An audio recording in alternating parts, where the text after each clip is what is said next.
The great thing about a butane burner is all you need is a bottle of butane and then you're good to go. And then you can also pan sear steaks anywhere. You don't need a kitchen at your disposal. You could do it at the cottage. You could do it in an apartment. Some of the cons.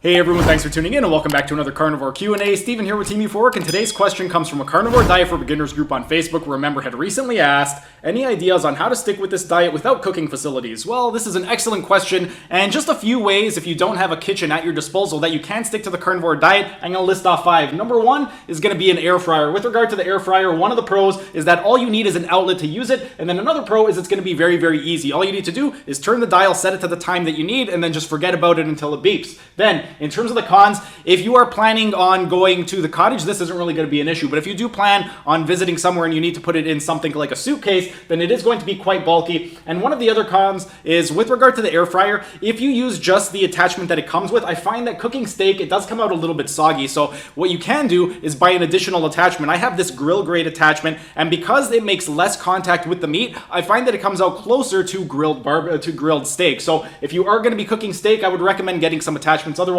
your steak is going to be quite soggy.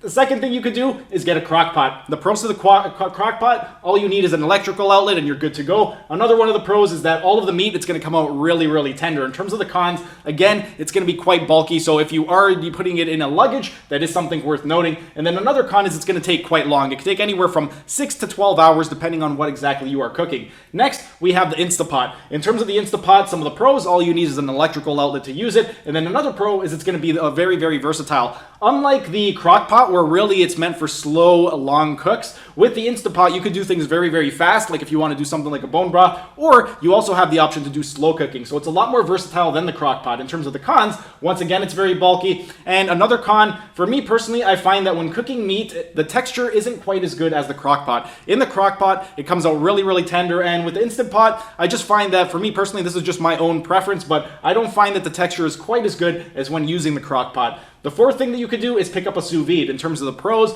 it's going to be very, very compact. So even if you are going away on vacation, you could fit it in a carry-on. You don't need much space at all. Another pro is that it's idiot-proof. You set it to whatever desired temperature you want your steak or whatever type of dish you are eating. You set it, and then that's it. It's going to come out perfect every single time at the exact temperature that you like it. For me personally, when I cook my steaks, I like putting it at 125 degrees, and every single time it comes out 100% perfect. In terms of the cons, you're going to require a large pot as well. So if you are going somewhere like a cottage, or if you're traveling and they don't have a large pot at the actual place where you're going to be staying at, that is something that you are going to have to bring additionally aside from just the sous vide. So once again, that can take up quite a bit of space in your luggage. And then another con is it is going to require vacuum bags to do the cooking. Now, with regard to this, for me, when I cook my steaks 125 degrees, I'm not really concerned because I'm cooking it at such a low temperature. However, if you're going to be cooking something like chicken at 165 degrees, then the high temperature with the plastic bags, for me personally, I would be a little bit more cautious with higher temperatures. But if you are somebody who's not really concerned with plastics, then that's not really going to be an issue. For me personally,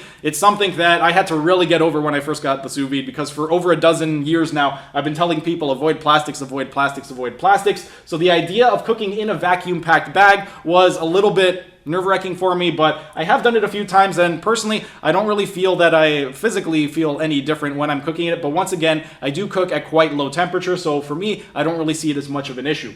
Then, the fifth and final one is going to be a butane burner. The great thing about a butane burner is all you need is a bottle of butane, and then you're good to go. And then you can also pan sear steaks anywhere. You don't need a kitchen at your disposal. You could do it at the cottage. You could do it in an apartment. Some of the cons, you are going to require a skillet as well. So, if you are visiting somewhere like a cottage, or if you are going at a hotel and they don't have a skillet available there, then that is something that you are going to have to pick up additionally in order to use the butane burner. And then one of the final cons is it's going to produce a lot of smoke. This isn't really an issue if you plan on bringing it to the cottage, because you could bring it outside, or if you have somebody somewhere where you have windows, you can use that to vent out all of the smoke. However, if you are going to be in a hotel and there isn't proper ventilation, then it is going to get quite smoky in there, and that may be somewhat of an issue, so that's something that you may want to think about when you are trying to figure out what exactly you would like to purchase. But overall, if you don't have a kitchen at your disposal, these are 5 terrific options that you can use when you want to adhere to the carnivore diet away. But that's pretty much it for today's video. If you guys have any other questions, go ahead and ask your questions down in the comment section so I can help you guys out. But that's pretty much it for today's video. If you guys enjoyed the video, be sure to smash that like button so that we can keep making these types of videos in the future. And if you're either new to the channel or haven't subscribed yet, be sure to subscribe to the channel and hit the notification bell, as I'm going to be uploading new videos every single day. That's it for today's video. Thanks for tuning in, and I will see you again tomorrow.